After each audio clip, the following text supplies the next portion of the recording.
Buenas tardes a todos. Acá una nueva edición de este círculo de lectura en el que vamos recorriendo distintas figuras de la mano del teólogo suizo von Balthasar, la hermana Belén, padres Ignacio Díaz, Eduardo Graham, Andrés Dició, acá el que habla.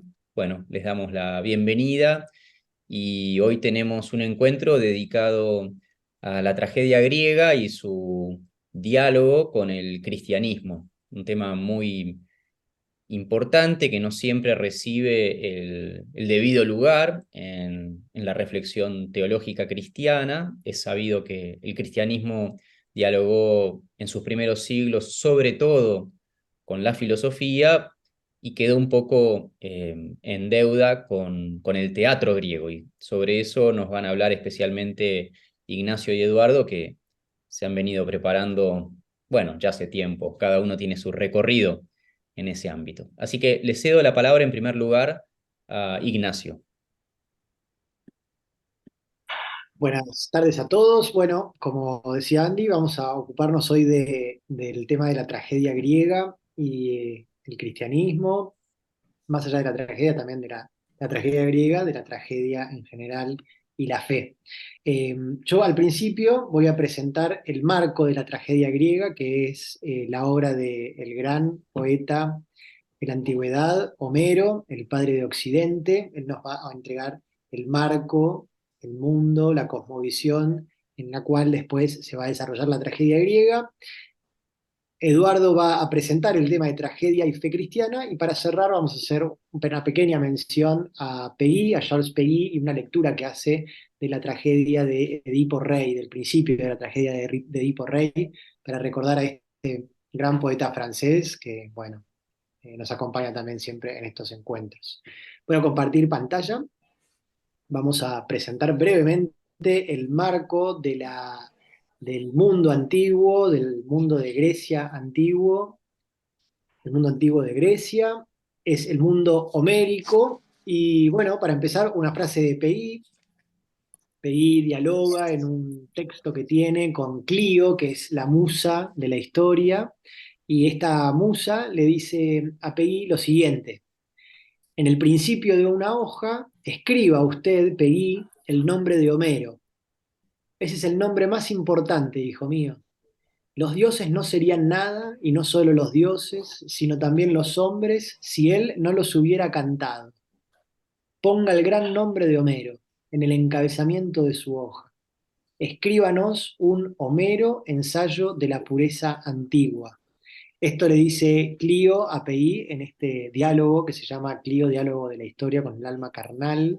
Y bueno, parece que Baltasar le hizo caso a Clio, porque cuando tiene que desarrollar en el cuarto tomo de Gloria la metafísica, cuando se propone hacer un recorrido por la gloria que brilla en el ser, y dice, bueno, vamos a empezar por el mundo antiguo, no empieza como los manuales de filosofía clásicos por los presocráticos, por Tales, Anaximandro, Anaxímenes, o lo que sea, Parménides y Heráclito. No empieza tampoco por Sócrates, ni por Platón y Aristóteles, sino que le hace caso a Clio y pone en el encabezado de su hoja sobre la metafísica antigua, sobre la gloria de Dios que brilla en el ser, metafísica, el nombre de Homero. Homero es una gran figura. Baltasar la trabaja en Gloria 4, le dedica unas páginas muy valiosas. Vamos a dejar la figura de Homero para otro momento, pero nos sirve ahora poder acercarnos a penitas para poder entender cuál va a ser después el contexto, el marco, la cosmovisión en la cual se va a desarrollar y va a aparecer la tragedia griega y también la filosofía griega. Bueno, empieza así este tomo cuarto de Gloria, de la primera parte del tríptico de la trilogía de Baltasar. Empieza así Baltasar su tomo sobre metafísica. Dice: a Occidente y solo a Occidente le ha cabido la gracia de nacer dentro del signo de un universo acabado, donde religión y arte son una misma cosa, el universo de la epopeya de Homero. Es para nosotros indiferente quién fuera él, ¿Cuáles fueron los materiales que el poeta encontró disponibles para articular con tal excelso arte su obra, para ejecutarla con nobleza y corazón tan admirables? ¿Qué temas aprovechó de todo el ciclo troyano? 7 epopeyas en total. Acá Baltasar sale al cruce de la famosa crítica textual de Homero, que dice que, bueno, que en realidad Homero no existió, como que hay muchas teorías. Bueno, Baltasar dice, para nosotros es indiferente todo ese mundo académico, tan puntilloso, crítico, textual, en el fondo es indiferente, no nos importa tanto quién fue él, digamos, no sabemos además. Tampoco nos importan tanto los elementos que aparecen en su obra, que lo que estaba antes, todo eso es importante, pero dice Baltasar, al final de todo eso solo lo tenemos a él, tal como es, y eso sobra.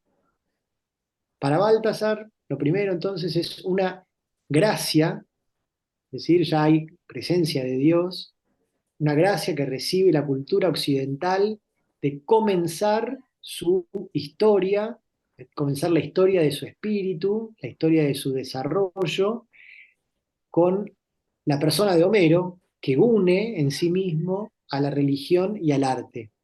A través de Virgilio y de Baltasar, Homero informa toda la épica, y con la mediación de los trágicos clásicos y alejandrinos y de Séneca, con independencia de cualquier otra influencia, transmite su forma y contenido a Razán, Calderón y Goethe, a Grillparzer, a Girardot y a Valéry.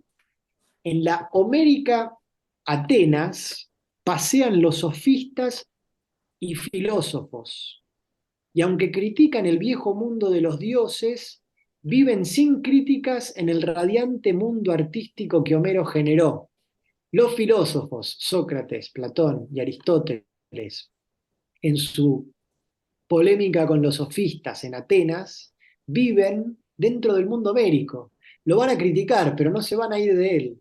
Van a intentar algo nuevo, que es la filosofía, pero no van a salir del mundo homérico. Teoría, eidos, nous, nomos, temis, aidos, todos nombres, todas palabras platónicas, neoplatónicas, aristotélicas, todos los modos fundamentales de la concepción griega originaria del mundo, reelaborados por la revolución filosófico-crítica, pero intactos, pasan de la antigua a la nueva forma existencial. Teoría, eidos, nous, nomos, temis, aidos, ya está todo en Homero, ya está todo en Homero. La filosofía los va a reelaborar y los va a llevar a una nueva situación existencial, pero ya estaba todo. Y así ocurre de nuevo en los tiempos modernos en los que el mundo homérico emerge cada vez más claro detrás del virgiliano derivado de él. Bueno, así comienza entonces la historia de la metafísica para Baltasar con este signo, con esta gracia que es la persona de Homero, la obra de Homero, la Ilíada y la Odisea, donde religión y arte son uno. Esta fecundidad que después va a tener Homero para la posteridad, Baltasar se la, se la otorga al hecho de que en Homero el arte y la religión son indisolubles. Y dice Baltasar que el pensamiento de Homero, o la cosmovisión homérica, tratando de usar una palabra de Guardini, la cosmovisión homérica, Guardini va a hablar de la cosmovisión cristiana del mundo, bueno, la cosmovisión homérica del mundo, explica Baltasar, tiene básicamente dos dogmas, los va a llamar así incluso, dos dogmas homéricos, dos leyes fundamentales que rigen este mundo eh, descrito y cantado y creado también por Homero. Todo esto, toda esta fecundidad, dice Baltasar, fue posible solo porque en su origen, o sea, en el origen de la obra de Homero, hay una estructura formal que interpreta al hombre en su relación con la divinidad. El hombre va a ser el centro de la obra homérica, sin duda, los héroes, Aquiles, Paris, Príamo, en la Odisea, Odiseo, Ulises, eh, pero es siempre el hombre en su posición ante Dios, nunca el hombre independizado, que ya es una posición moderna, neutro respecto de Dios, o indiferente respecto de Dios, o puro respecto de Dios, sino el hombre puro posición delante de Dios. Esta estructura muestra dos articulaciones. Esta posición de Dios tiene dos dogmas, dos leyes, dos articulaciones. Entonces tiene una estructura doble. El primero, hay una insuperable distancia entre Dios y el hombre. En el mundo homérico, el Dios y el hombre están unidos, pero en una insuperable distancia. Dios y los dioses no son los hombres, y los hombres no son los dioses y no son Dios. Y el segundo, la trascendencia del hombre dentro de la esfera divina en la que encuentra su salvación, su grandeza y su gloria. El hombre encuentra su salvación, su grandeza y su gloria en la esfera divina, dice Baltasar hablando de Homero. Los héroes se realizan, alcanzan su punto de justeza, para decir con PI, su plenitud, en la esfera de lo divino. Pero lo divino, por otra parte, no se confunde con lo humano. Están conectados. Cielo y tierra están conectados. El cielo está abierto a la tierra y la tierra está abierta al cielo. En la tierra, los dioses participan de la batalla y la batalla que pasa en la tierra tiene su correlato en el cielo, en cierta batalla que los dioses entablan en el Olimpo, entre ellos, pero los ámbitos no se confunden, se mantienen unidos, pero distinguidos. Y para mostrar un caso concreto de la lectura que hace Baltasar de Homero, un detalle sobre la Ilíada, un párrafo muy importante de Baltasar comentando la Ilíada. Para los que no lo recuerdan, la Ilíada comienza con el enojo, con la cólera de Aquiles, porque Agamenón, un rey del bando griego, está invadiendo Troya junto con Aquiles, pero Agamenón, otro rey, eran varios reyes que atacaban Troya. Agamenón, uno de ellos, le roba a Aquiles su amante, su mujer, que es Briseida. Entonces Aquiles, que es el héroe más poderoso en la batalla, decide no pelear más. No va a pelear contra Troya y si los griegos pierden, que pierdan. Total, Agamenón se lo merece porque me robó a mi amante, dice Aquiles. Entonces comienza todo con la cólera de Aquiles. Pero Aquiles está protegido por la que es una diosa, una semidiosa, que es también su madre, que es Testis. Y Testis le pide a Zeus que le devuelva el honor a Aquiles. Entonces tenemos a esta madre de origen divino, porque ahí Testis es una especie bueno, madre, pero también diosa, que intercede por su hijo, por Aquiles, ante Zeus, y le pide a Zeus que haga algo, que interceda por Aquiles, que fue humillado. Entonces continúa Baltasar. Este móvil, el móvil de el pedido que hace Testis en favor de Aquiles, este móvil encaja en el plan de Zeus. Pues lo primero, Zeus tiene un plan. Este dios tiene un plan para esta historia que está ocurriendo en el mundo, que es la guerra de Troya. Este móvil particular, esta parte, este fragmento, en el todo, el fragmento que es Aquiles, en el todo que es la historia de Troya, tiene un lugar para Zeus dentro de la mirada de Zeus. Este móvil encaja en el plan de Zeus, que también ama a los troyanos y quiere procurarle fama. Ama a los dos bandos Zeus, a los griegos y a los troyanos. Y va a escuchar el pedido de Testis por Aquiles, pero también va a escuchar la oración de los troyanos, porque los troyanos también rezan. De este modo, el plan resulta paradójico. Solo cuando los aqueos, los griegos, se encuentran en los mayores apuros y sus naves empiezan a arder, toma Aquiles las armas invirtiendo la suerte. Mientras los aqueos luchan y rezan por su victoria en el campo de batalla, luchan y rezan contra sí mismos, lo que los otros dioses no quieren saber o creer. Y mientras los troyanos luchan y rezan por su victoria, luchan y rezan por su propia perdición. Los soberbios resultan humillados y los humillados ensalzados, pero todo ello gira alrededor de la glorificación de Aquiles. La Ilíada trata totalmente sobre Aquiles. Todo ello gira alrededor de la glorificación de Aquiles, que la conquista voluntariamente al precio de su muerte precoz. Recuerden que Aquiles decide morir precoz antes que vivir mucho, pero tranquilo, pero sin gloria. En el instante en que se cumple totalmente el sueño de Aquiles, ya no necesita más fama, pues su amigo Patroclo está muerto. Esta es la cita que me importa. El verdadero y sutil drama se produce en el corazón de Zeus. Es el drama más profundo de la tragedia de la Ilíada, es qué pasa en el corazón de Zeus, que ve que sus dos pueblos amados pelean en un punto tan oculto que finalmente tienen que luchar los dioses entre sí, hasta que se desarrolle todo el plan del cual solo se habían vislumbrado fragmentos. Esta reciprocidad de los hombres que se elevan a la divinidad con su libre acción y oración, importante el binomio de acción y oración, vida contemplativa, vida activa y batalla y liturgia, batalla en el mundo, trabajo en el mundo y liturgia celestial. Eduardo podría hablar más de esto a partir del Apocalipsis, pero entonces, esta reciprocidad de los hombres que se elevan a la divinidad por su libre acción y oración, y de los dioses que con mayor libertad todavía, porque es más grande la libertad de los dioses que la de los hombres, comparten los afanes de un mundo desgarrado, con Zeus por encima de todos, sufriendo y soportando todos estos afanes.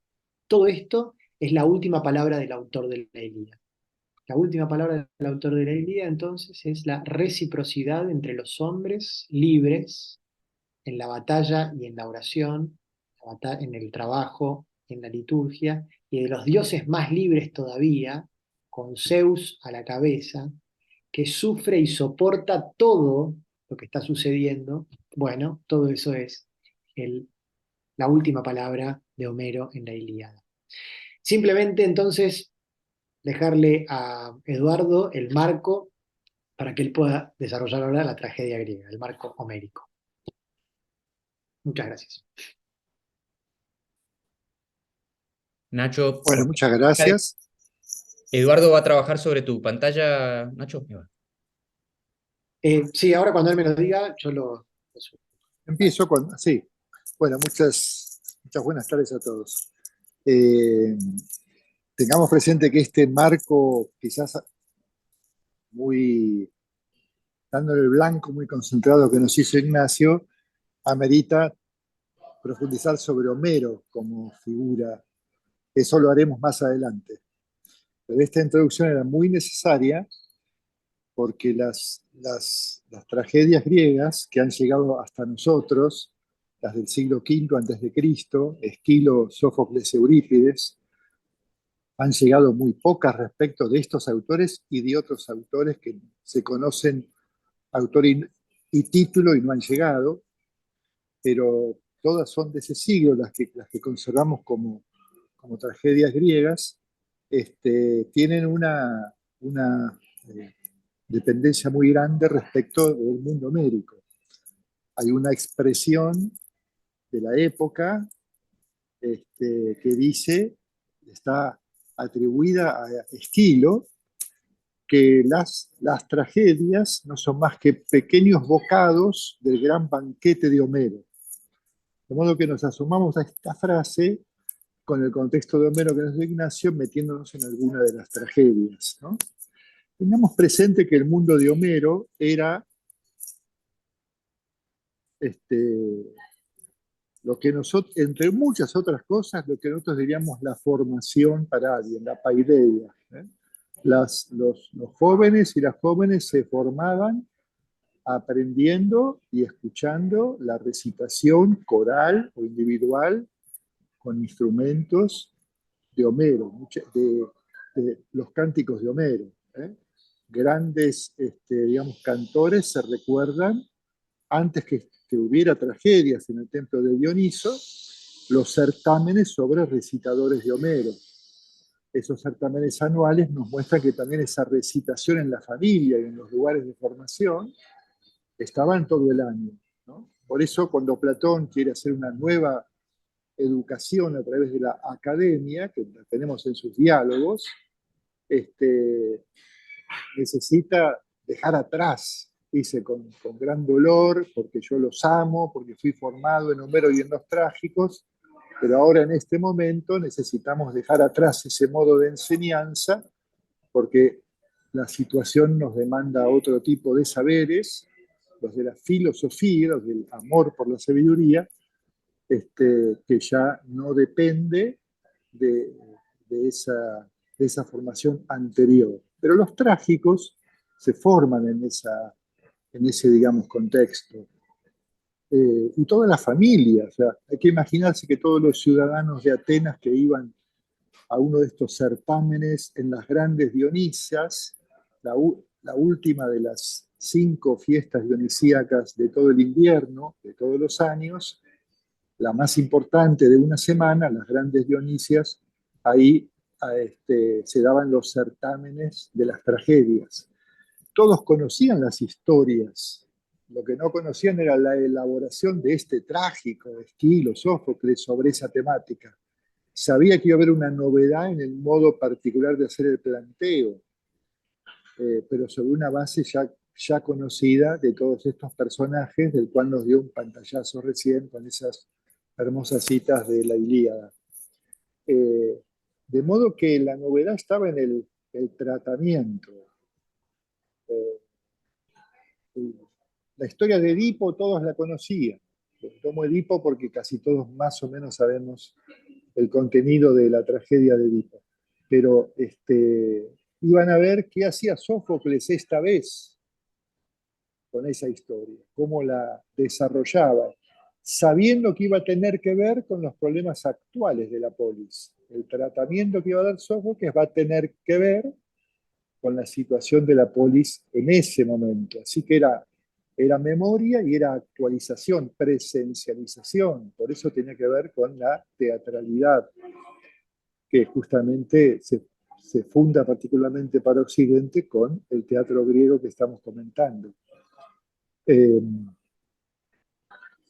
Sófocles pedía que no se publiquen los textos de las tragedias, que fueran absoluta novedad para los asistentes, que no se conocieran previamente. Es muy curioso, lo mismo pide Hegel. Hegel sería conveniente que no se conozcan los textos, ¿no?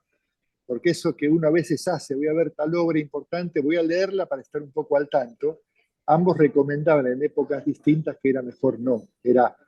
Justamente había un gran ejercicio de la oralidad, de la palabra oral, que impacta cuerpo a cuerpo, el cuerpo de los coreutas y personajes con el cuerpo de los ciudadanos de la polis, en la que cada uno era un individuo que ejercitaba su libertad individual en esa libertad de la polis al asistir a estas tragedias, ¿no?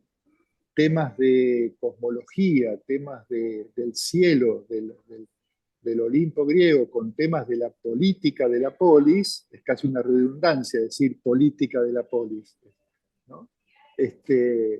Estaban todos vinculados presencialmente en las grandes Dionisas. Y esos asistentes, todos los ciudadanos, venían de 3 meses del culto de Dioniso, ¿no? Que se inauguraba cuando el inicio del invierno, la uva se pisaba y se ponía para fermentar, ¿no? Después de otros ritos en el medio, es muy interesante conocer todos esos ritos. El último, hacia fin del invierno, todos asistían a estas grandes Dionisas, porque precisamente Atenas tenía 2 grandes divinidades a las que se les daba culto. Todas las ciudades griegas compartían culto a todos los dioses del Olimpo, pero cada ciudad privilegiaba 2 de esas divinidades con fiestas especiales. De modo que si uno vivía en Atenas, había fechas con templos más pequeños, con rituales a los que asistían menos gente, los que tenían esa devoción particular en ese momento, a las distintas divinidades del Olimpo. Pero toda la polis asistía a las fiestas anuales de las dos divinidades que eran como la matriz cultural de cada polis. Y cada polis tenía dos divinidades distintas. Por eso cuando uno estudia, los que conocen mucho de todo esto, cuando te dicen las dos divinidades de tal ciudad, ya hay toda un acento propio. Es como si vos le preguntaras, che, en tal ciudad, ¿qué leen?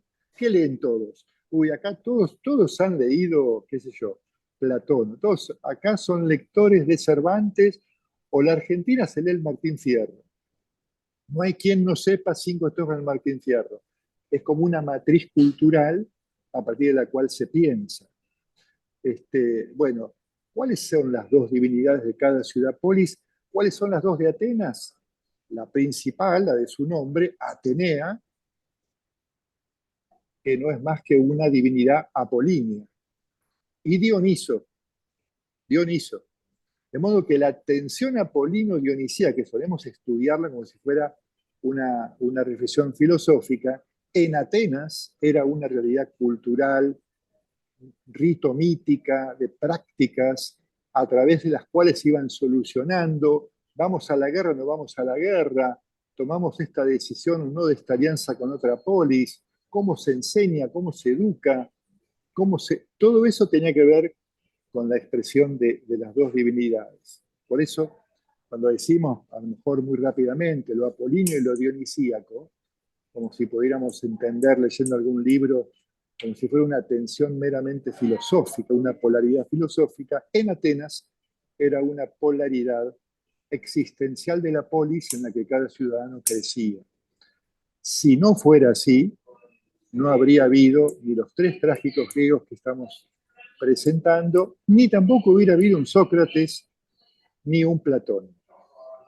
Todos atenienses, todos en la cuna de la atención festiva, ritual, anual de estas dos divinidades.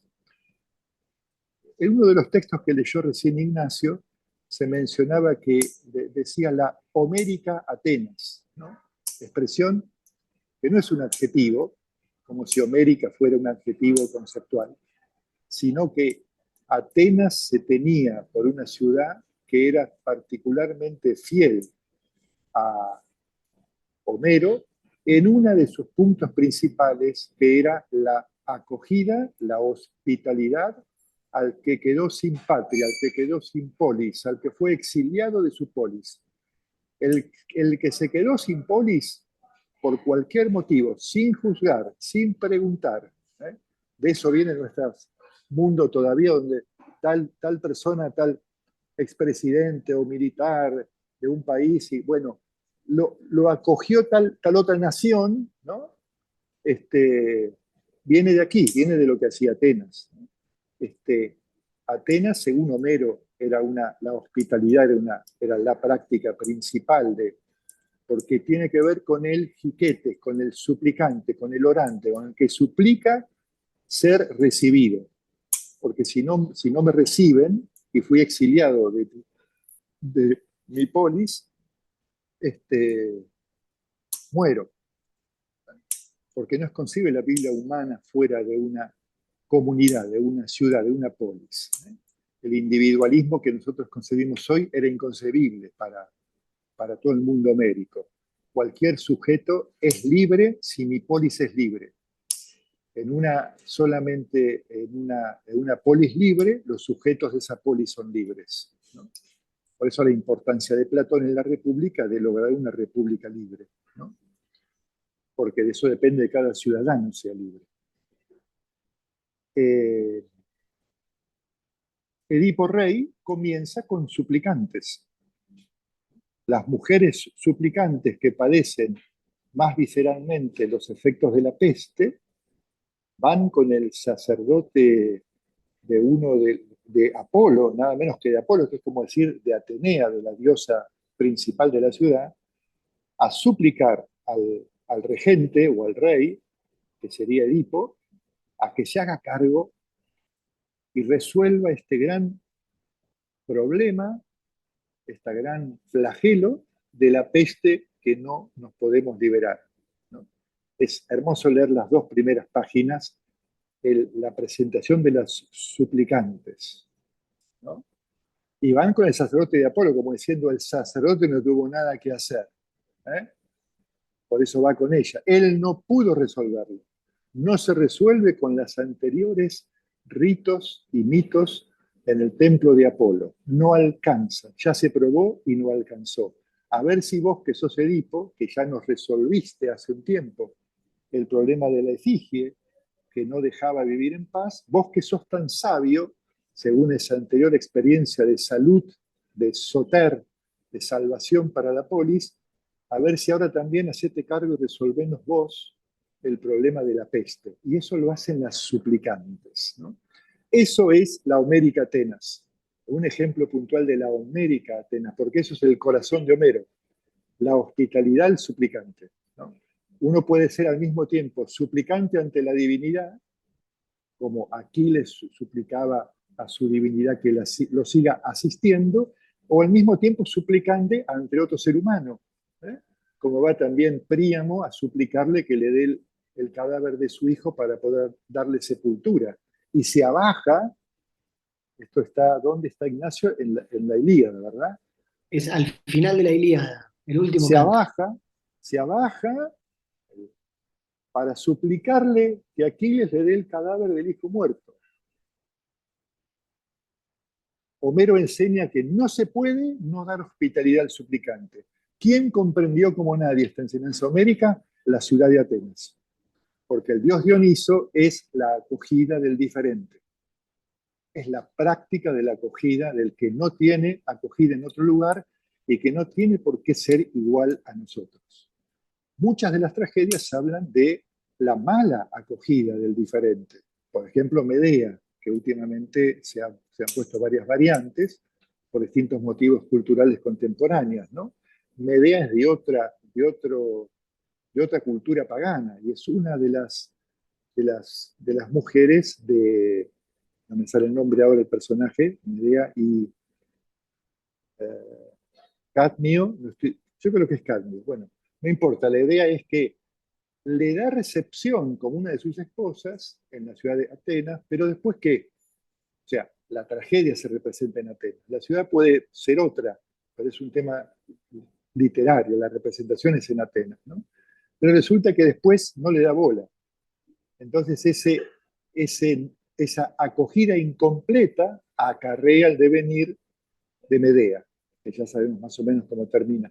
Y eso se puede ver en cualquiera de las tragedias, porque Dioniso, a quien se da culto asistiendo en las grandes Dionisas a la representación de las tragedias, es la divinidad que enseña a acoger al que es distinto, al diferente, al que no hay motivos por los cuales recibirlo, salvo la hospitalidad, que se da sin preguntar ni indagar el origen por lo cual es un mero suplicante, ¿no? Entonces, esto está en todas las tragedias. Yo di el ejemplo de Edipo Rey, podríamos tomar de Esquilo, el Medea es de Eurípides, y si hablamos de Esquilo, también, ¿qué hace Orestes? En la única trilogía, en la época de Esquilo se escribían trilogías, se veían las tres el mismo día, con pequeñas pausas, ¿no? Entonces, ¿qué hace Orestes? Cuando es perseguido por las furias, suplica que sea rescatado porque él no hizo más que seguir la indicación de Apolo, que tenía que matar a su madre porque su madre había matado a su padre. Entonces, si yo seguí la indicación de Apolo, ¿por qué ahora no voy a ser socorrido por los dioses ante este ser perseguido por las furias? Y contando rápidamente el final, si alguno de ellos sé mucho o no sabe, finalmente viene Atenea, claro, como si Apolo tuviera vergüenza de ir él, que es el causante del asunto, la manda a la Apolinia femenina, que es Atenea, y Atenea transforma las furias en Euménides. Las vengativas, esas son las furias, las encargadas del ojo por ojo, digamos, las que reclaman venganza porque eso es parte de la justicia, y Atenea dice, las invita a que se transformen en euménides, en bendecidoras, ¿eh? Porque justamente hay una justicia superior que es la que Atenas tiene. superior al ojo por ojo, sería en terminología bíblica. Una justicia que derrama bondad, que derrama piedad. ¿Ven? Ahí tenemos también a la homérica Atenas. En Esquilo o en Eurípides o en Sófocles vemos los ejemplos de esta hospitalidad. Entonces podemos pasar a ver algunas imágenes para completar lo que dije recién, porque ¿dónde estaba el templo de Dioniso? Todos hemos visto alguna vez estas imágenes. Fíjense, la Acrópolis está ahí arriba, ¿verdad? Era el lugar, por la escalera de la izquierda, subían las procesiones que hacían todo el pueblo en las fiestas atenienses, en el verano, todos los años. La procesión de la fiesta de Atenea, cuyo templo está arriba, el más grande arriba, el Partenón, era la fiesta del verano, la más importante de la ciudad. Pero en invierno se asistía al teatro de Dioniso, que está al lado del templito de Dioniso. Fíjense que está colocado sobre la ladera de la Acrópolis. Fíjense que el teatro es al aire libre, diseñado para que se escuche de todas partes, a la que podían ir 17.000 personas y todos ver y escuchar perfectamente.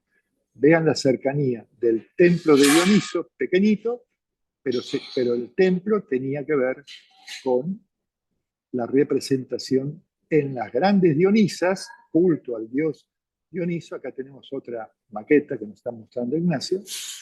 Vemos la cercanía a la Acrópolis. Entre el culto a Atenea y el culto de Dioniso, entre las peregrinaciones al Partenón y la asistencia a las grandes Dionisas, en las dos fiestas del año, se tensaba la vida del ateniense. Hay algunas otras fotos. Acá vemos una más o menos reconstruido. Después hay, si ustedes miran por internet, van a ver dibujos como estarían terminados. Es muy interesante porque uno ve como maquetas con los colores, según la investigación arquitectónica, porque hay que imaginarse todo eso pintado de colores muy vivos. Bueno, entonces, ¿qué estamos intentando señalar con esto? Que acercarse a la lectura de una de las tragedias griegas es, de algún modo, con este contexto de los ritos de esa mitología que se vivían de ese modo en Atenas. Hay una cita, ¿hay alguna otra foto, Ignacio, ahí? No, foto del templo no, pero la cita sí. Vamos a la cita primera. Porque, ¿qué es lo que nos pasa en general? Nosotros, cuando oímos la palabra tragedia, solemos comprender, lo que dije hasta ahora es una especie de preámbulo para que nos abramos a otra comprensión de la tragedia, en un mundo ritual, en un mundo de culto a un dios, Dioniso del Olimpo griego, en una ciudad determinada. La comprensión entonces no tiene que ver con una filosofía, porque mientras las tragedias se escribieron, todavía no había hecho ningún diálogo Platón, no existía la filosofía. Existían los llamados presocráticos, algunos en relación de complementariedad y otros en tensión con estos trágicos. Todos comparten el mismo siglo, la misma ciudad, y en la que buscan resolver las inquietudes, las preguntas nuevas que aparecieron en el mundo griego en la ciudad de Atenas. Por ejemplo, Esquilo es contemporáneo de Heráclito y Sócrates es contemporáneo de Eurípides. Es más, eran amigos. Hay un texto que dice que Sócrates dijo: yo ya no voy más al teatro, salvo que se represente una tragedia de Eurípides. Estaba diciendo, opinión filosófica ya terminando este siglo de los trágicos, de que ya el culto de Dioniso con esas obras de teatro no estaban siendo tan efectivas para ese culto como las anteriores décadas, salvo las de Eurípides, ¿no? Todo eso es para iluminar la enorme tensión del mundo griego que tenemos cuando leemos una tragedia, ¿no? Nosotros, cuando leemos las tragedias, las leemos desde nuestro pasado más inmediato, desde los siglos anteriores. Por ejemplo, uno puede ocurrírsele fácilmente pensar que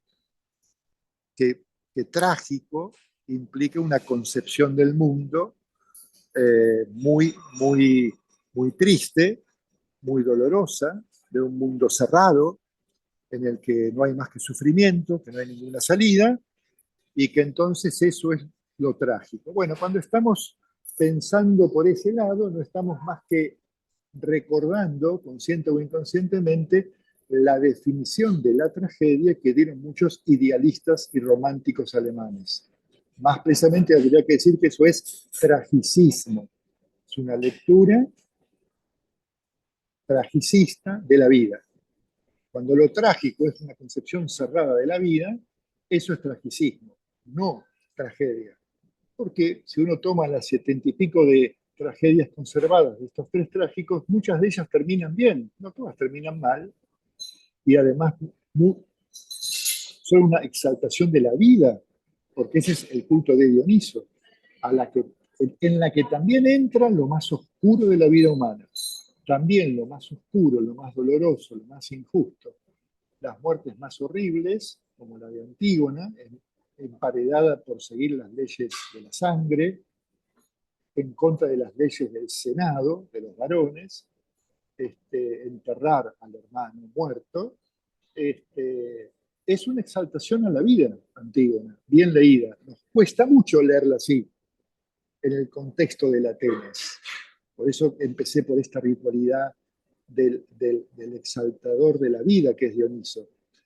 Porque lo que hacen los trágicos griegos es, aún en la oscuridad, también decimos sí, y encontramos en la oscuridad la revelación del Dios, y encontramos allí el modo comunitario, en las grandes Dionisas, de transmitir por dónde podemos seguir escuchando la voz de los dioses cuando aparentemente estamos bajo la oscuridad, donde no oímos más los dioses como nuestros antepasados. Por ejemplo, eso es Sófocles, en el que en Edipo Rey, ¿cómo hace Edipo para ir avanzando? Escucha la voz de un Tiresias, de un ciego, de un profeta, diríamos, la desoye, después la oye, consulta sueños, consulta los oráculos de Delfos, todo ese lenguaje de lo sagrado, en sueños, en símbolos o a través de profetas ciegos, tiene que ver con, seguimos encontrando la voz de Dios en esta oscuridad. Asume la oscuridad encontrando cómo oímos la voz de Dios en la oscuridad. Por eso Sófocles es el verdadero padre de la tiniebla luminosa, término de Dioniso Areopagita, teología negativa, siglos después en el lenguaje cristiano. El primero es Sófocles, donde en la oscuridad podemos encontrar la luz de Dios. Y la preparación es justamente ese aprendizaje, esa paideia, que en general se suele dar en la vida monástica, en los siglos primeros del cristianismo. En la Atenas de Sófocles era la asistencia a sus tragedias. Y uno puede leer Edipo Rey buscando esta paideia, ubicándose en el mundo que más o menos describí sucintamente. ¿Para qué? Para lograr una lectura de la tragedia no tragicista.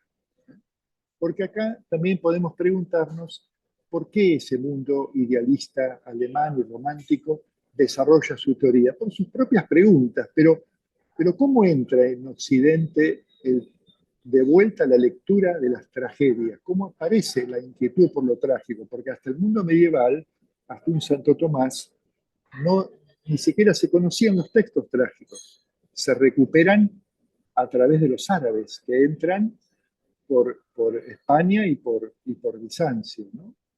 Como entra también Aristóteles, que había sido un poco abandonado, ¿no? En ese mundo medieval, por ejemplo, Santo Tomás no conoció la poética de Aristóteles, entró un tiempo después en Occidente.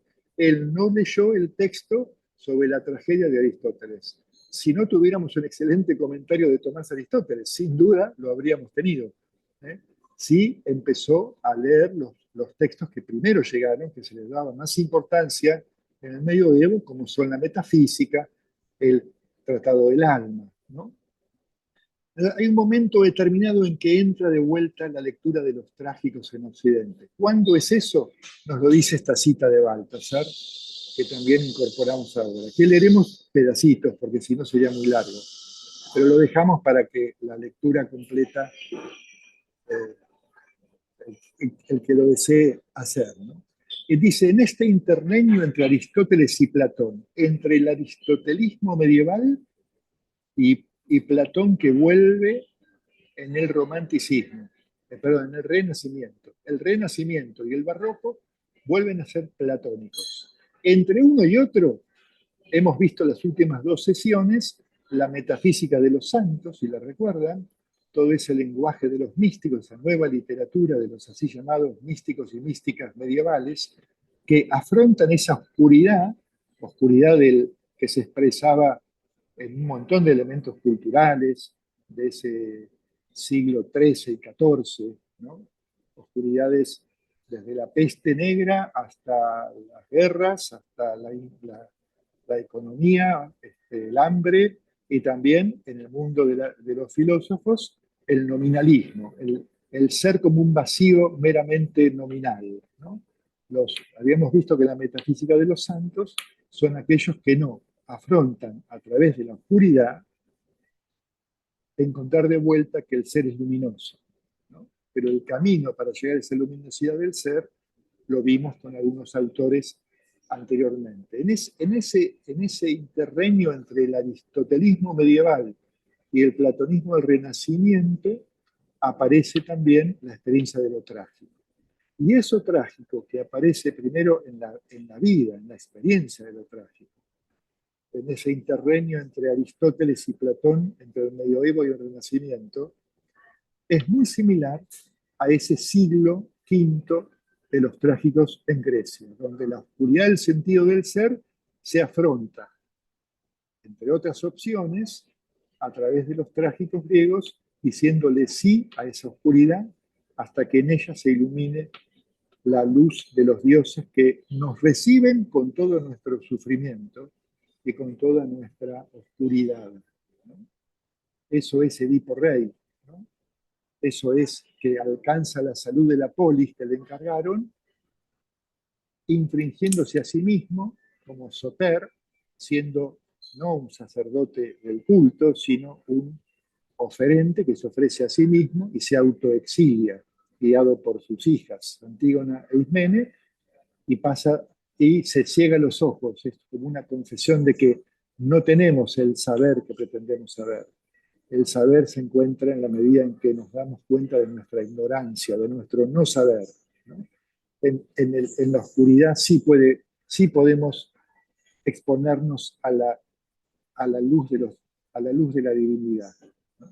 Y es un jiquetes, es un suplicante que es recibido en otra ciudad, en Colono, es la tercera gran obra de Sófocles, junto a Antígona y Edipo Rey, donde es recibido como un ciego suplicante pobre, y porque Colono lo recibe, él termina siendo para Colono lo que fue Tiresias en Edipo Rey para él, el ciego que trae la salvación a Colono. Así se leen las tragedias, ¿no?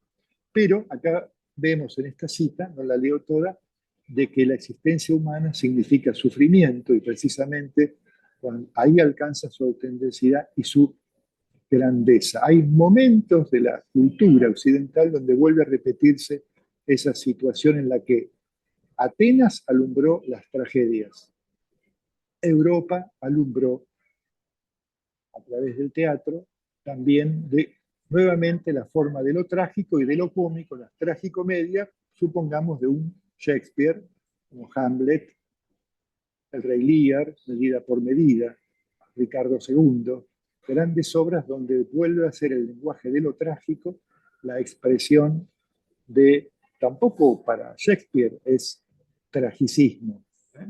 Eso viene luego con el idealismo, pero cuando surge de vuelta la lectura de las tragedias griegas y las nuevas formas trágicas y tragicómicas occidentales. También hay que nombrar a Calderón, La hija del aire, La vida es sueño, Segismundo, Basilio. Son todos temas trágicos que aparecen de vuelta en este momento de la cultura. Eso es opinión de Baltasar, que el siglo XX y XXI es nuevamente un momento en donde se bucea a través de las nuevas y diferentes y siempre más espantosas formas de sufrimiento humano, en lo individual y en lo colectivo, donde nuevamente somos desafiados a responder con esto, con la sabiduría de lo trágico, que no es el tragicismo de los idealistas alemanes, sino que es justamente el modo en que la luz se abre paso en las tinieblas, la vida en la muerte y la dignidad de la vida en el mismo sufrimiento aceptado por el hombre, individual y comunitariamente. Por eso tenemos tanto que aprender de las tragedias griegas y de las tragedias y las tragicomedias del Renacimiento y del Barroco, porque hoy estamos igualmente necesitados de este lenguaje. Eso es lo que está en esta otra cita que acabamos de ahora mostrar, que la dejamos para que la lean si tienen ganas, deteniendo el video en una nueva pasada, ponen un stop y la leen con detalle. Son citas con mucha condensación, de cruce de muchos temas, pero nos da una idea de lo que está proponiendo Baltasar al invitarnos a las figuras de los trágicos, en primer lugar de los trágicos griegos, pero también de los trágicos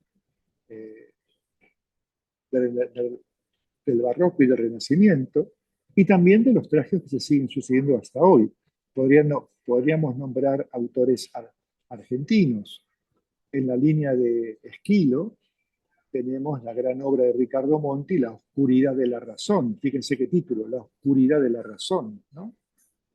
Donde es una Orestíada en el corazón de Sudamérica, o una Antígona de Sófocles, una reescritura argentina, es de Juan Carlos Gené, Golpes a mi puerta, donde es una Antígona en la década de los 70 en cualquiera de los países de América del Sur.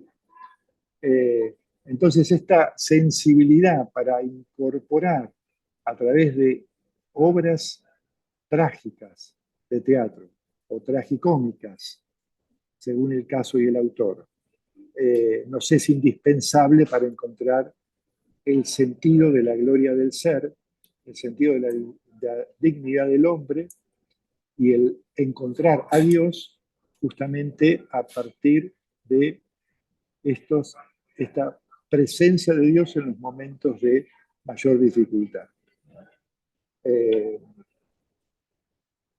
No sé si me pasé del tiempo, hay un montón de cosas para decir. Me parece que lo mejor sería, doy el puntapié para un comentario que va a ser de Peggy Ignacio, y después, si no, con las preguntas, completo alguna cosa que sin duda uno tira muchas cosas sobre estos temas y por ahí no se pueden captar todas de primera vez. Pero digamos que yo mencioné las suplicantes en Edipo, se podría decir hay muchos suplicantes en Hamlet, en Shakespeare en general, supongamos cuando el fantasma le pide a su hijo Hamlet que se haga cargo de la verdad que nadie sabe, porque todo el reino está en peligro, porque el rey es un incestuoso y un fratricida, le está suplicando. El fantasma del padre es un suplicante para Hamlet, ¿no? Y todos los dos primeros actos es como él llega a hacerse cargo del semejante encargo, que primero no sabe cómo barajar semejante noticia, semejante tarea. Y así podríamos ver un montón de ejemplos. Entonces, también tenemos un ejemplo maravilloso de una reescritura de suplicantes en textos de Peggy, que nos va a comentar, dado que en todos nuestros encuentros, como verán, nos guía tanto Baltasar como Peggy. Es una especie de dupla que va guiando este recorrido, que no es más que una invitación a recorrer figuras y estilos para estar mejor pertrechado a responder los desafíos espirituales de nuestro tiempo. Ignacio. Bueno, muy bien. Retomo desde el lugar de los suplicantes que comentaba Eduardo. Charles Peguy en 1905 lee un texto de un colaborador suyo en los Cahiers de la Cansen, que es esa editorial que él funda, esa revista que él funda en realidad y que publica cada 15 días. Bueno, escribe este colaborador suyo, François Porget, escribe un texto donde cuenta que el pueblo ruso se acerca al zar de modo suplicante, pidiéndole al rey que haga algo porque sufren de hambre. Y el zar escucha lo que tiene para decir el pueblo y, bueno, los reprime brutalmente. Este amigo de PI escribe entonces un poema, que no es muy largo, 2 páginas, una cosa así, y, que publica en los Cahiers de la Cancel. Peggy, con su sensibilidad social y esta sensibilidad homérica, podríamos decir homérica en el sentido de hospitalaria respecto del último, del exiliado, del que sufre fuera del sistema. Bueno, Peggy empieza a meditar el tema de la súplica, el tema de los personajes de los suplicantes, y escribe un libro que se titula Los suplicantes paralelos, que es un libro no muy largo, donde habla de 2 suplicantes. Los suplicantes de Edipo, del principio de Edipo Rey, de Sófocles, que acaba de contar Eduardo, y los suplicantes del caso del poema de su amigo Porget en los Cahiers de la Cansen. A diferencia del suplicante antiguo, el suplicante moderno se encuentra con un tirano que no lo escucha. En cambio, la pureza del mundo antiguo, dice Pei, se manifestaba en que el que era suplicado, es decir, el rey que recibía la súplica, se sabía a sí mismo también un suplicante, se identificaba con aquellos que estaban suplicando.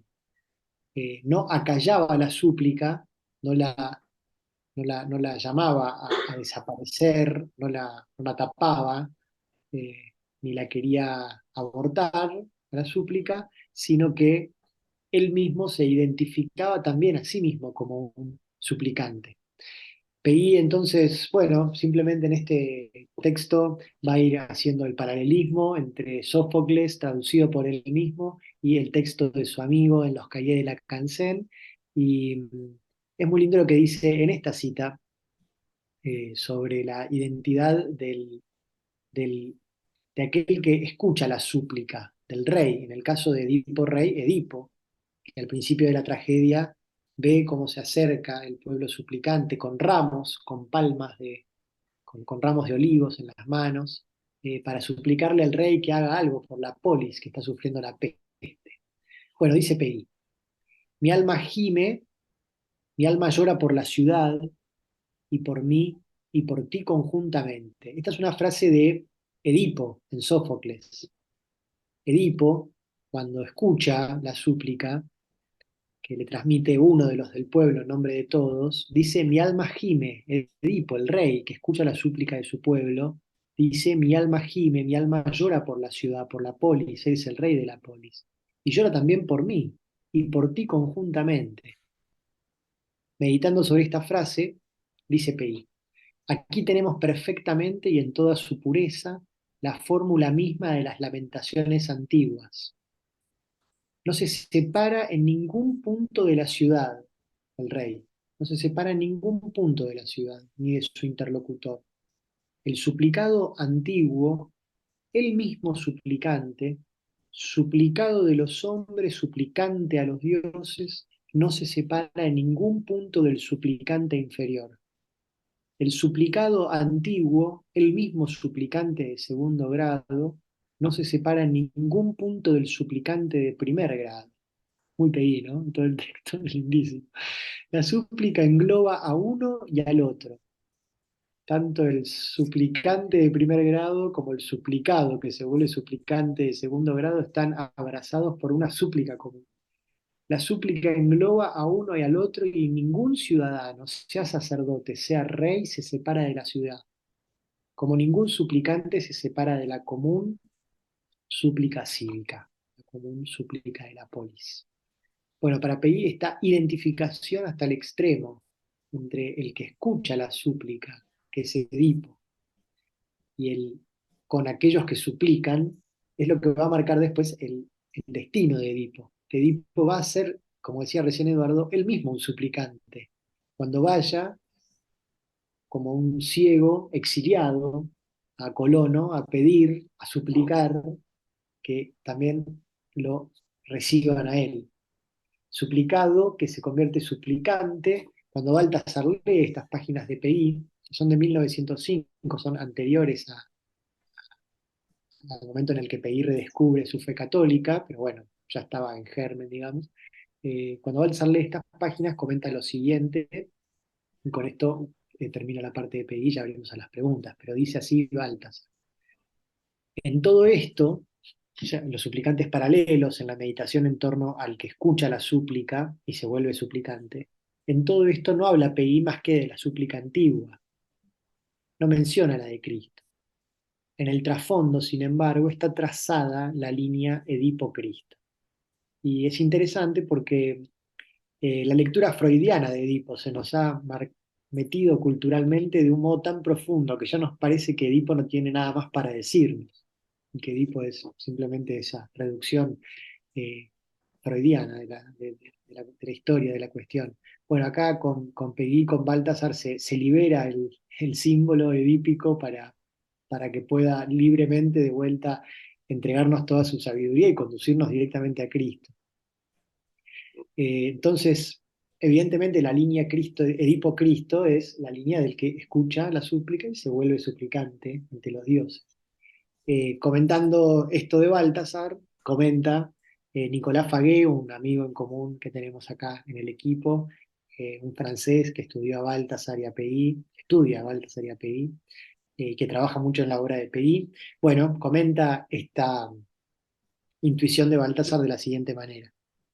Así como la supervivencia de Tebas, la ciudad de Edipo, dependía de un cierto descenso al infierno por parte de su representante, su exilio, o sea, así como Tebas dependía de que Edipo descendiera, que se volviera él mismo un suplicante, que él tuviera una kénosis, así como el destino de Tebas dependía de la kénosis de su rey, así la salvación del mundo reposa sobre el verdadero descenso a los infiernos de su representante por excelencia, el Hijo del Hombre, que está ligado a la polis, a la ciudad de los hombres, a la civitas de los hombres, ya no solamente por un vínculo jurídico, rey-polis, de pertenencia, sino por un vínculo ontológico más profundo, por el hecho de compartir el mismo cuerpo.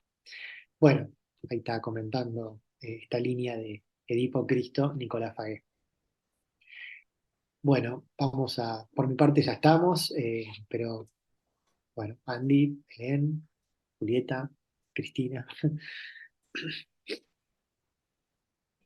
Muy bien, muchas gracias a ambos. Muy lindo. Bueno, ya abrimos el diálogo. A ver, somos poquitos, pero algo va a salir.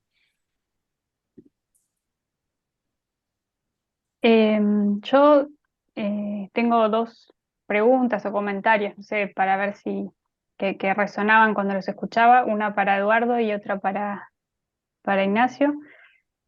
Em, bueno, Ignacio, cuando hablabas al principio de Aquiles, el destino de Aquiles, y ahora de Peggy, recordaba esta frase de Peggy en Clio, que es sumamente significativa, donde Peggy dice que lo más grande que hay en este mundo es ser cortado en la flor, perecer inacabado, morir joven en un combate militar, el destino de Aquiles. Y agrega, partir con el corazón puro. Bueno, lo relacionaba con esto que decías, un poco del el honor de Aquiles, ¿no? De mejor morir joven que que vivir muchos años sin honor, y, y con la pureza de la súplica que también mencionabas recién en el tema del acto de la súplica, este partir con el corazón puro en lo que fue para Peguy la batalla de la Primera Guerra. Bueno, no sé si querés comentar algo en torno a esto. eh, y después le hago la otra pregunta a Eduardo. Dale. No, simplemente que sí, o sea, evidentemente. Y también hay que sumarla a Juana, ¿no? A Juana de Arco, digo, a esa dupla PI, Aquiles, Juana de Arco. eh, sí, sí, morir joven, morir en el campo de batalla. Creo que evidentemente no es una exaltación a que hay que morir con menos de, no sé, de 50 años, porque joven es relativo, ¿no? Pero, pero sí morir con la fuerza de la juventud, me parece que significa, ¿no? O con la valentía de la juventud, con la entrega de la juventud, eh, con esa vida que no se guarda a sí mismo, sino que se pierde, que no le molesta perderse, que no se calcula, eso que dice pues el Evangelio, el que no calcula su vida, el que no guarda su vida, porque en el fondo a lo que Aquiles se le había ofrecido era una vida tranquila, una vida para sí mismo, larga, o una vida para la gloria, eh, corta. Y él elige, bueno, la ofrenda, ¿no? Eh, pero bueno, sí, sumaría a Juana nomás, ahí, marcada por su misión también. eh, sí, Cabe muy ahí, bueno. Es muy eh, linda la frase. Eduardo, y quizás más para Eduardo, pero a partir de lo que dice Ignacio, cabe ahí una lectura como cristiana de la desmesura, eh, bueno, que tanto, ¿no? La hibris griega, que tiene por ahí un poco más de mala prensa, o sea, sería una relectura, ¿no? Más así. Sí, claro, todas las palabras, cuando uno lee los trágicos griegos, no son unidireccionales, no son unívocas. Eso es más propio de un pensamiento filosófico. La verdadera filosofía mantiene la polivalencia del ser. Aristóteles, el ser se dice de muchas maneras, pero la mala filosofía, que tiende a una esquematización conceptual que no es más que voluntad de poder, quiere un único sentido. Entonces, la palabra hibris tiene que tener esa misma polivalencia, ¿no? Nunca es un único sentido. Cuando uno lee las tragedias está muy claro. Por ejemplo, Antígona mismo, ¿no? La hermana Ismene le dice, hay algo de ibris en lo que estás planeando. E ir a enterrar a su hermano. ¿En qué quedamos? Uno diría, en una especie de ética aristotélica caricaturizada, ¿no? Como si el bien y el mal, o lo que hay que hacer o no hacer, fuera la deducción de una lógica racional y no fuera una decisión de discernimiento en una situación existencial, ¿no?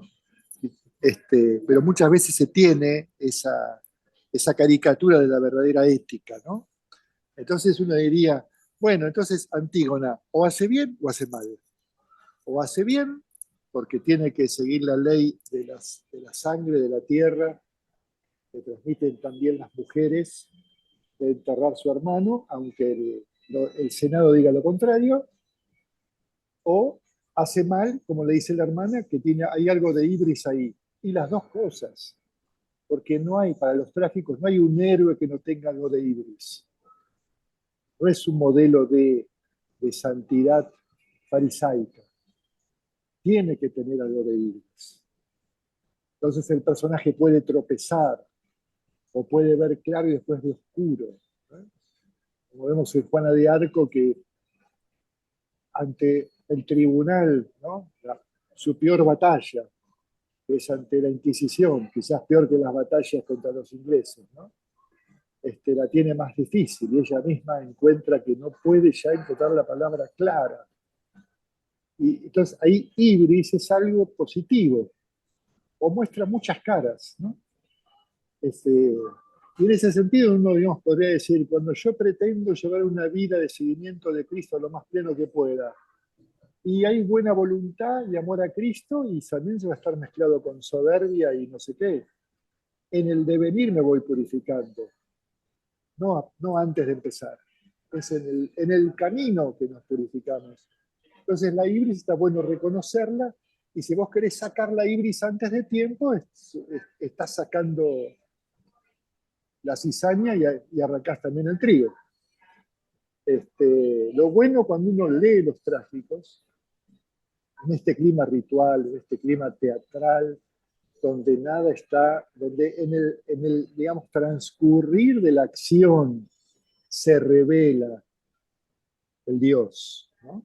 Eso dice Otto de la tragedia griega, ¿no? En el acontecimiento del drama, Dios se revela.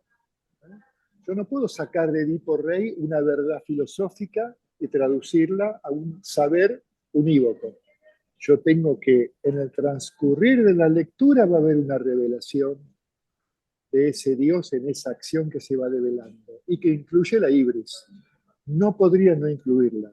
No sería un camino humano. No sé si contesté, pero abriste un tema enorme. Sí, sí, muchas gracias. Sí.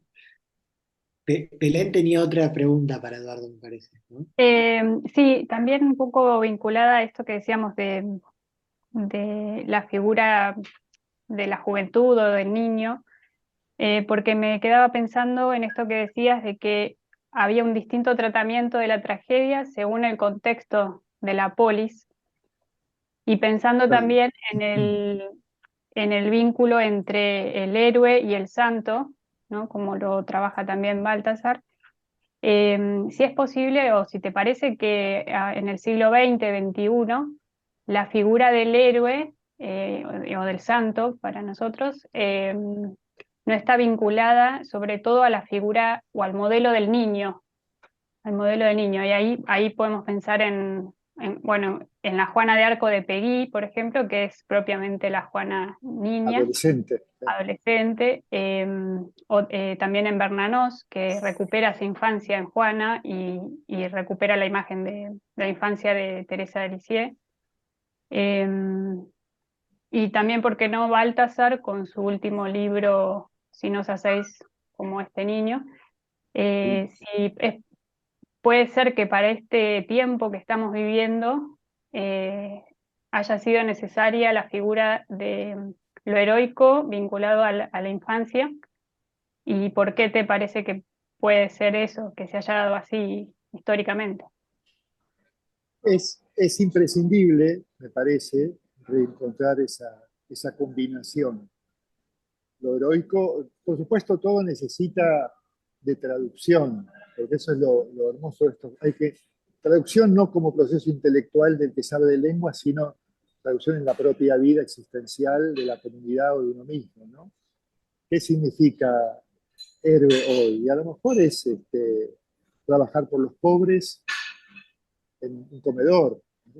El héroe no hay que ligarlo. Nos pesa mucho el romanticismo y el idealismo, que ha plasmado figuras. Héroe es Don Quijote en Cervantes, héroe es el idiota que vimos el mes pasado. O sea, cuando uno lee los textos griegos, el héroe puede ser alguien que está sin fama y sin ningún triunfo, pero muestra lo que aparece como triunfo en medio de ese descenso, ¿no? Ahora, la combinación de héroe con santidad sería el compromiso con el bien común de la comunidad hoy, sería la parte de héroe, y la relación con Dios sería la parte de santo, ¿no? O sea, la vertical y la horizontal. Ignacio aludió a esto con liturgia y combate. Todo el Apocalipsis muestra una combinación, una simultaneidad de alabanza en medio de las mayores combates y a veces derrotas en los combates. Sin embargo, de otras aparece la mayor alabanza. La combinación de la comunión con el cielo que festeja, pero por ahí está recibiendo un mártir, alguien que fracasa compartiendo la cruz de Cristo, que es fracaso, que es derrota, pero cuyo triunfo en la derrota es celebrado en el cielo y hay que esperar a veces varias generaciones para ver esa fecundidad en la misma historicidad de un pueblo, o hay que esperar a la manifestación definitiva para ver todas esas siembras que ha habido. Quiero decir que la combinación de liturgia y combate es la combinación de compromiso, a veces heroico, y de capacidad de alabar a Dios. No hay capacidad de alabar a Dios en recuperación de la infancia. Junto con todo el Apocalipsis, también podemos ir, quizás como ejemplo evangélico, esa escena en que la primera vez que vuelven los discípulos contentos de haber ido a hacer su primera misión sin Jesús, ¿no? Maestro, hasta los demonios se nos sometían en tu nombre. O sea, dieron la batalla y están contentos que esa vez ganaron, digamos. Para ellos fue éxito. A veces la prédica no produce éxito, ¿no? A veces puede ser como Esteban el martirio. Hasta los demonios se nos sometían en tu nombre. ¿Qué es lo que contesta Jesús ante esa experiencia de batalla, ¿no? De compromiso? Dice, aléguense más bien de que sus nombres estén escritos en el cielo. O sea que eso es la infancia, ¿no? Tomando a un chico, un pequeño, dijo, el que no se hace como niño, no puede combatir, sería no puede entrar al reino. ¿Cómo vas a combatir por el reino? ¿Cómo vas a decir, hágase tu voluntad en la tierra como en el cielo? O sea, colaborar con la venida del reino de Dios aquí y ahora, si no decís Padre nuestro, o sea, si no sos hijo. El Evangelio está plagado de esta simultaneidad de liturgia y combate, que a lo mejor la falta de lecturas de tragedias no nos permite visualizarla. Pero está lleno el Evangelio de esas simultaneidades, ¿no? Excelente, gracias. A ver, Julieta, ¿te animás? ¿Tenés algo para decir? Bueno, quizás alguna cosita. En la línea misma de esto que decía Belén del niño, pensaba, ¿podríamos imaginarnos al trágico como un niño? O sea, voy hacia el sentido de que si podríamos comprender que sí, que la tragedia griega como un testimonio de la maduración, o sea, Ireneo, ¿no? Del hombre que se prepara para la acogida de Cristo, porque o sea, si ellos estaban como 5 siglos, ¿no? Antes de la encarnación, y bueno, o sea, estoy pensando un poco también en solo el amor es digno de fe, en esa imagen muy linda que pone Baltasar de Dios Padre ante el niño mundo, y bueno, que él después se hace niño como en ese dinamismo de amor, ¿no? Y como si, bueno, en ese momento que todavía no había pasado la encarnación, ¿no? Podría verse todo esta manifestación artística, como un balbuceo de este niño mundo, esperando todavía ese niño Cristo que nos va a dar la palabra para después hacer como pedí y bueno, responder, ¿no? A esa venida. No sé si fui clara. Sí, clarísimo. Bueno, me Ignacio te encantó. va a contestar. No, me pareció tal cual, coincido, me parece lindísimo. Sí, sí. Pero por eso nos hace tanto bien volver a ese niño que espera al niño, ¿no? Por eso digo, conectarse con ese niño que es la tragedia, como vos decís, que sabe Cuando llorar, que uno, sabe sufrir, que sí. sabe reír. Y además, creo que lo que Julieta insinúa es que algo que es evidente en el devenir de la historia de la salvación, la esperanza en los profetas del pueblo de Israel y el cumplimiento en Cristo, ¿no? ¿Qué nos muestra? Nos muestra que no podemos ver el cumplimiento si no tenés la promesa. ¿Cómo podríamos ver que en la cruz se cumple la salvación si no tuviéramos los cánticos del siervo de Isaías o ciertos salmos? O sea, todo el camino de la promesa es entrenamiento del ojo y el corazón para que cuando eso pase en una mayor oscuridad, podamos ver ahí la luz que brilla en las tinieblas. Sin el entrenamiento, por decir así, espiritual, que nos dan las salmodias, los profetas, los patriarcas, etcétera, no podríamos, ¿no? Y así como estamos entrenados, y estaban entrenados los apóstoles, María, Juan Bautista, ¿sí? eh, para la recepción del cumplimiento en Cristo, con esa degustación y entrenamiento de la promesa en todas sus expresiones, pareciera que los evangelizadores, cuando iban a los pueblos paganos, por primera vez en ese movimiento misionero, ir a todos los pueblos y las culturas, lo primero que hacían era buscar y encontrar las semillas del verbo en esas otras culturas. Y eso es lo que están algunos padres de la iglesia, padres griegos, hablan del santo Homero.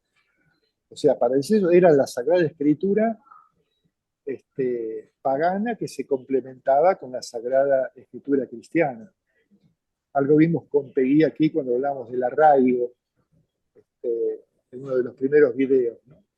Y por ahí se perdió eso, lo que dice Julieta, esa disposición a encontrar formas en todas las culturas en las que hay semillas del verbo, ¿no? Y que entonces el anuncio tiene que expresarse dialogando con esas semillas del verbo. Y a partir de ahí puede crecer. Y por tanto, en la iglesia, a medida que va evangelizando las culturas, va incorporando nuevas semillas del verbo de distintas culturas para enriquecer los modos de expresión del mensaje evangélico. Entonces, así como un San Agustín incorporó el platonismo y el estoicismo y el neoplatonismo en la formulación de la teología cristiana, así como un Santo Tomás incorporó el aristotelismo en la expresión de la teología cristiana, de la verdad de la fe, así encontramos que, conociendo los trágicos, podemos expresar la verdad cristiana utilizando esa riqueza, porque ya hay ahí también semillas del verbo, no solo en la filosofía, sino en las formas culturales. Algo que ya hicieron cristianos antes que nosotros. ¿Qué hizo Shakespeare y qué hizo Calderón? Junto a otros, ¿no? Lo que pasa es que es la teología sistemática la que tarda más en hacerlo, pero no es más que eso. Un auto sacramental de Calderón toma un mito pagano y expresa el mensaje de Cristo como cumplimiento de ese mito pagano. Y cada año hace uno distinto para cada fiesta del Corpus. Y no paraba de crear autos sacramentales. Casi no hay mito que no haya encontrado su forma cristiana en Calderón, ¿no? Y es un ejercicio que nos es muy, muy sano recuperar, porque entonces estamos en un diálogo cultural mucho más, como decía Aristóteles, él se dice de muchas maneras, no solo con la reflexión filosófica.